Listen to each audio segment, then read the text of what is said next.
दोस्तों, अक्सर लाइफ में कहते हैं कि अगर एक सच्चा दोस्त मिल जाए और एक सच्ची लाइफ पार्टनर तो आपकी लाइफ सक्सेसफुल है। अर्जुन को भी भगवान कृष्ण का साथ चाहिए था, ना कि उनकी लंबी चौड़ी सेना। और अक्सर हम अपनी डे टू डे लाइफ में कहते भी हैं कि भाई चीज़ अच्छी रखो, यानी कि क्वालिटी रखो, क्वांटिटी से फ़र्क नहीं पड़ता। शायद ये बात अच्छी तरह स्टीफन साहब को समझ में आ गई थी, इसलिए जब वो इंडियन एविडेंस एक्ट को ड्राफ्ट कर रहे थे तो उन्होंने सेक्शन 134 में ये सारी की सारी इंपॉर्टेंट चीज़ों को इनकॉर्पोरेट किया। तो आज हम लोग इंडियन एविडेंस एक्ट का सेक्शन 134 प्री और मेंस के हिसाब से देखेंगे। तो देखिए, सेक्शन 134 बात करता है कि no particular number of witnesses shall in any case be required for the proof of any fact, यानी कि किसी भी फैक्ट को प्रूफ करने के लिए किसी भी केस में कोई पर्टिकुलर नंबर ऑफ विटनेसेस की ज़रूरत आपको नहीं है। प्री में सीधे सीधे पूछता है कि ये पर्टिकुलर चीज़ किस सेक्शन में मेंशन है, आपको बताना 134। दूसरा क्वेश्चन जो बनता है वो इस तरह से बनेगा कि किसी भी फैक्ट को प्रूफ करने के लिए कितने नंबर ऑफ विटनेसेस चाहिए, तो उसका आंसर 2, 3, 4, 10 नहीं होगा। उसका आंसर क्या होगा कि no particular number of witnesses are required. ठीक। अब मेंस में क्या होता है कि देखिए, सेक्शन बहुत ही छोटा है, तो मेंस में अक्सर हम लोगों के सामने ये प्रॉब्लम आती है कि इतने छोटे से सेक्शन में हम लिखें क्या। तो आज इस लेक्चर में हम इसी प्रॉब्लम को दूर करेंगे। तो आइए इसको बहुत अच्छे से और डिटेल में समझते हैं। एक बार फिर से पढ़ता हूँ कि no particular number of witnesses shall, mandatory provision है, in any case be required for the proof of any fact. अब देखिए, ये जो फैक्ट है ये कहाँ पे डिफाइन है आपका, सेक्शन 3 के डेफिनेशन क्लॉज में। अब ये फैक्ट मतलब क्या होता है, ये फैक्ट आपका या तो एक्सटर्नल हो सकता है और या तो इंटरनल हो सकता है। एक्सटर्नल फैक्ट मतलब क्या हुआ कि कोई भी वो सारी चीज़ें जो आप अपने 5 सेंसेस से परसीव करते हैं, तो 5 सेंसेस आपको पता ही है क्या होती है, उनसे आप कोई भी चीज़ जो परसीव करते हैं वो क्या कहलाता है, फैक्ट। इसको हम फिजिकल फैक्ट भी कहते हैं। तो कह सकते हैं कि आप किस दुनिया में रहते हैं, फैक्ट्स की दुनिया में। और इंटरनल या साइकोलॉजिकल फैक्ट्स क्या होते हैं, वो चीज़ें जो आपके अंदर चल रही होती है, उसको कोई आदमी बता नहीं सकता, तो वो कई सारी चीज़ों को डिसाइफर करते हुए निकाली जाती है। जैसे कि आप बोलो कि भाई आपकी गुड फेथ थी, कोई आप पे आरोप लगाता है कि आप नेग्लिजेंट थे, ये सारी मन की बातें हैं, साइकोलॉजिकल फैक्ट्स हैं, तो ये ईजिली पता नहीं चल पाते हैं। तो ये फैक्ट जो है एक्सटर्नल, इंटरनल या फिजिकल या साइकोलॉजिकल होता है। ठीक। अब देखिए, इसी फैक्ट को जब एक पार्टी असर्ट करती है और दूसरी पार्टी डिनाई करती है, तो यही जो फैक्ट है ये क्या बन जाता है, फैक्ट इन इशू। ठीक। अब इसी फैक्ट इन इशू को, यानी कि एक पार्टी कह रही है कि भाई ऐसा था, दूसरी पार्टी कह रही है ऐसा नहीं था, तो अब दोनों पार्टी को अपनी बात को प्रूफ करना है। अब प्रूफ करने के लिए आपको क्या चाहिए, एविडेंस। ठीक। अब एविडेंस भी सेक्शन 3 जो है डेफिनेशन क्लॉज का, वो बताता है कि एविडेंस क्या हो सकता है आपका, या तो ओरल और या तो डॉक्यूमेंट्री। एविडेंस और भी तरह के होते हैं, हम अभी उसमें नहीं जाएंगे। ओरल में ही आपका क्या आता है, विटनेस। ठीक। तो आप देख सकते हैं कि इस विटनेस को समझने के लिए, अभी विटनेस कहाँ पे डिफाइन है, तो जो आपका चैप्टर 9 है उसका सेक्शन 118 से लेके 134 तक ये बात करता है विटनेसेस की। अब देखिए, 118 जो है ये बताता है कि कौन टेस्टिफाई कर सकता है, यानी कि कौन गवाही दे सकता है। तो बस आपको दो बातें याद रखनी है कि विटनेस कौन होता है। विटनेस वो होता है जो क्वेश्चंस को अंडरस्टैंड करता हो और उनके आंसर्स को रीजनेबली दे पाए। ठीक। तो 118 क्या कहता है कि विटनेस कौन होता है, जो क्वेश्चन को अच्छी तरह समझता है और उसका रीजनेबली आंसर दे सकता है। तो अभी हमने क्या देखा, फैक्ट देख लिया, उसको प्रूफ करना है एविडेंस से, और वो कौन करेगा, विटनेस करेगा। अब हम इसको थोड़ा सा डिटेल में देखते हैं। और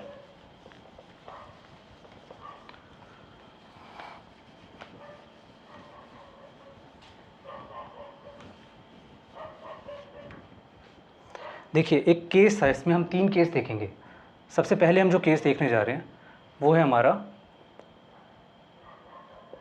राजा वर्सेस स्टेट। अब इसमें देखिए आपको क्या बात ध्यान रखनी है,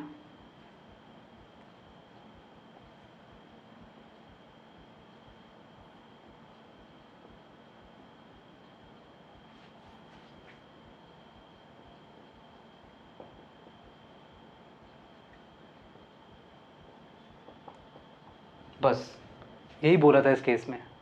कोर्ट ने इस केस में बोला था कि जो एविडेंस होते हैं उनको वे किया जाता है, यानी कि तौला जाता है, उन्हें गिना नहीं जाता, काउंट नहीं किया जाता। और इसके अलावा जो एविडेंस हैं उनकी क्वालिटी यानी कि वेरासिटी, वेरासिटी मतलब क्या होता है, सच्चाई, उनकी वेरासिटी देखी जाती है, ना कि उनकी क्वांटिटी।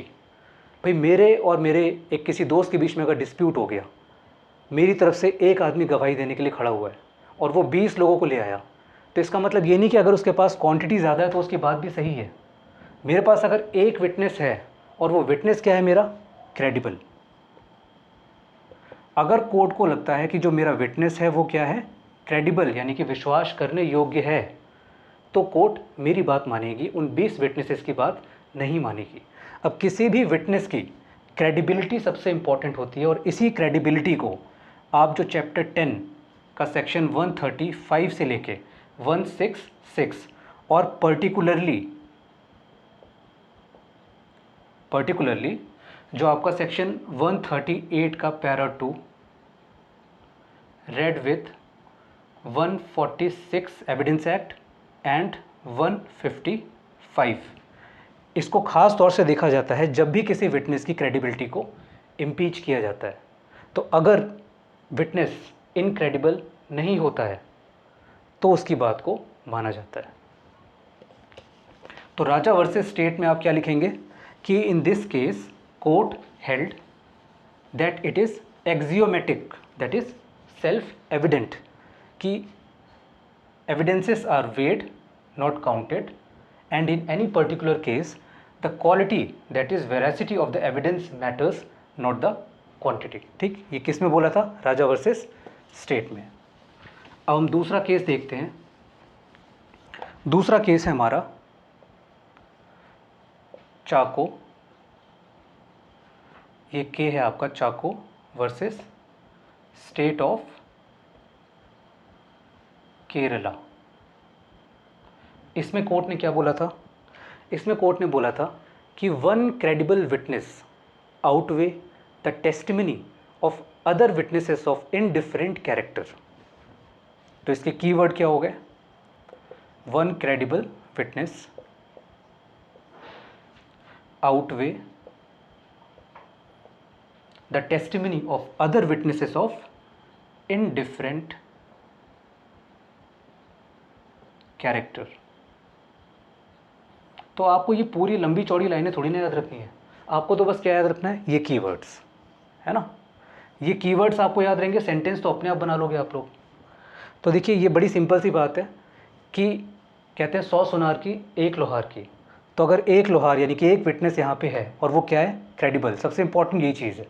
तो भाई बाकी के जो विटनेस हैं जो कि इनडिफरेंट कैरेक्टर के हैं, कोई कुछ कह रहा है कोई कुछ कह रहा है, तो कोर्ट को इससे फ़र्क नहीं पड़ता अगर उसके पास एक क्रेडिबल विटनेस है। ठीक है, अब इस पर हम तीसरा केस देखते हैं जो कि बहुत ही इंपॉर्टेंट केस है आपका। उस केस का नाम है आपका रवि वर्सेस स्टेट। इसमें दो बातें आप याद रखेंगे। इसमें पहली बात कोर्ट ने क्या बोली थी,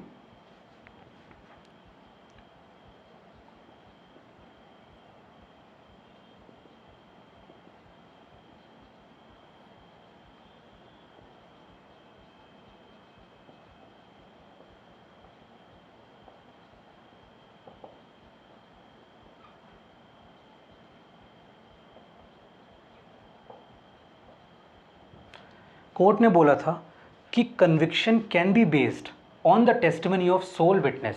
अब तक हम देख चुके हैं कि क्वालिटी मैटर करती है, क्वांटिटी नहीं।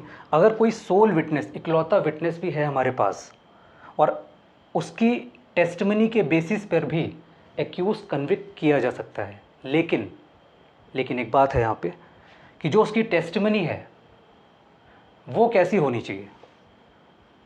वो होनी चाहिए स्ट्रेट फॉरवर्ड, सीधी बात, नो बकवास। वो और क्या होनी चाहिए?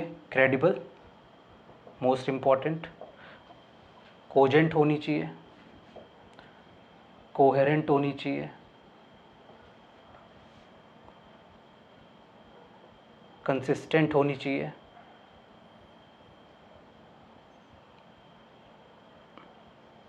ठीक। तो अगर उस विटनेस की टेस्टिमनी स्ट्रेट फॉरवर्ड है, क्रेडिबल है, कोजेंट है, कोहेरेंट है, कंसिस्टेंट है, तो कोर्ट जो है उस सोल विटनेस की टेस्टिमनी पर भी एक्यूज को कन्विक्ट कर सकती है। और दूसरी बात इसमें कोर्ट ने क्या बोली थी? दूसरी बात कोर्ट ने ये बोला था,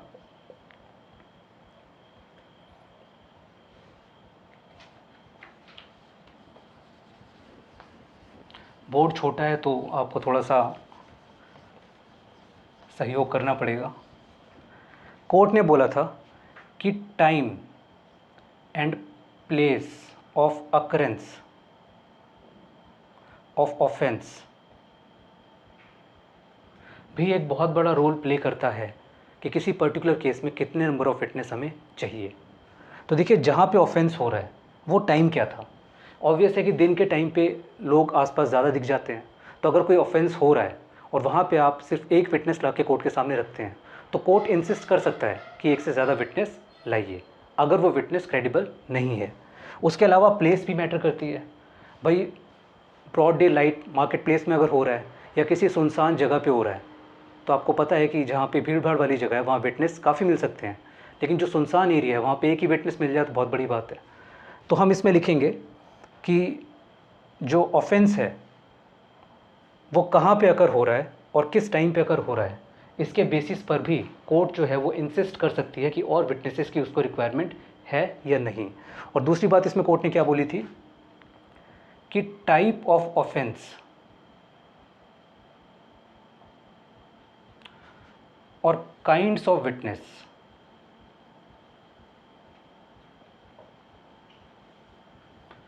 ये भी मैटर करता है किसी पर्टिकुलर केस में। जैसे कि वो ऑफेंस किस टाइप का है। मान लीजिए कि अगर कहीं पे रॉयट होता है, तो आपको पता है कि रॉयट में आपके जो विक्टिम हैं, चाहे एक्यूज्ड हैं और चाहे विटनेसेस हैं, वो ज़्यादा ही होंगे।